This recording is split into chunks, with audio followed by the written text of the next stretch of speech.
Now for something completely different.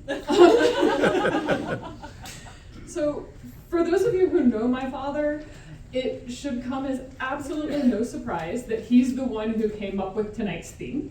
He is so prolific in stories that begin or end with "I should have known" that he creates them now for other people. Additionally, if you know my father, it should come as absolutely no surprise that I'm an educator. From the moment that I was born, my father dedicated more energy than I can even fathom to my education. One of our first driving games was translucent or opaque. And I threw all the monkey wrenches in that game when I learned the word translucent. We went to museums. We drove all over the country.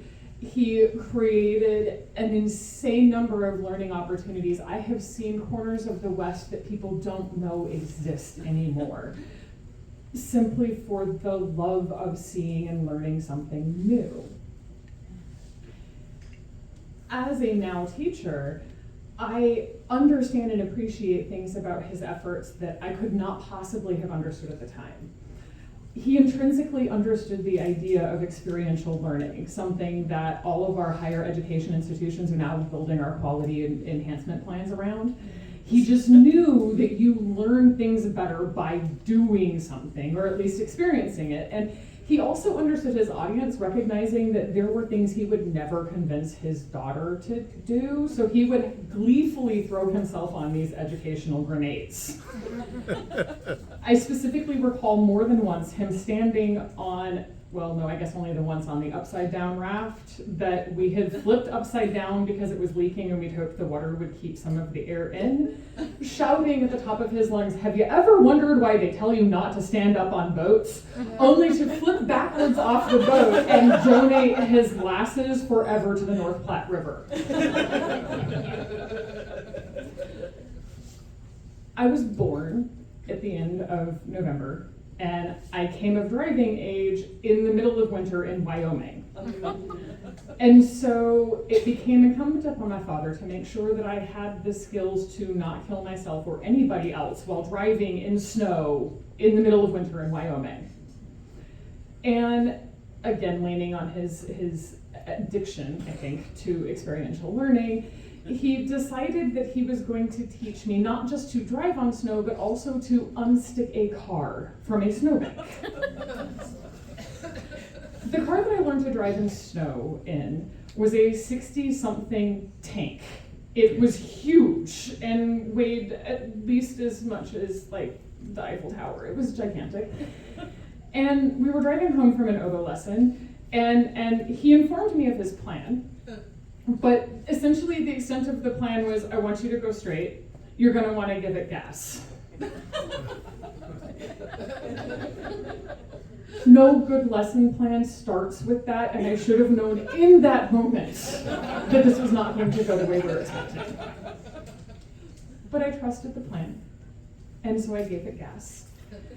And I didn't let up off the gas until all of the snow had settled, because the world had disappeared for a few seconds there. And at that point, I had accomplished my first goal. The car was good and stuck. So, followed the next plan, which is put it into drive and hope that it'll rock forward, and then put it into reverse and hope that it'll rock back. And you repeat this a few times in hope of getting momentum and getting the car going. It didn't work. And so we decided then that we should probably get out of the car and see what was happening. And I had so incredibly succeeded in my plan that all four wheels were off the ground and spinning quite happily where they were sitting. So, unforeseen lesson one: never be afraid to swallow your pride and ask for help when you need to. So we looked around, and it was at this point that I realized that the closest house belonged to my one and only crush, John. And so I swallowed my pride And I went and I knocked on the door and I asked John if he and his brother would come and help us dig the car out. And with all of the joy of teenage boys with a thing to like actually do, they came out with their snow shovel and their bag of kitty litter, and they quite happily helped dig us out. And so we did in fact get the car going again, and we kept driving and got back to the house. And it definitely took me more time than it probably should have to process my way through what I was supposed to have learned from that lesson, which didn't work because I certainly did not actually succeed in getting the car out of being stuck. But after processing through my mortification, I did encounter some additional unforeseen things that I learned from this. First, if the snowbank is deeper than the axle of your car, pick a different route. Go around, it's worth the try. Second, and this one sticks with me even now, being a damsel in distress is not the end of the world. Swallowing your pride and asking for help is not the end of the world.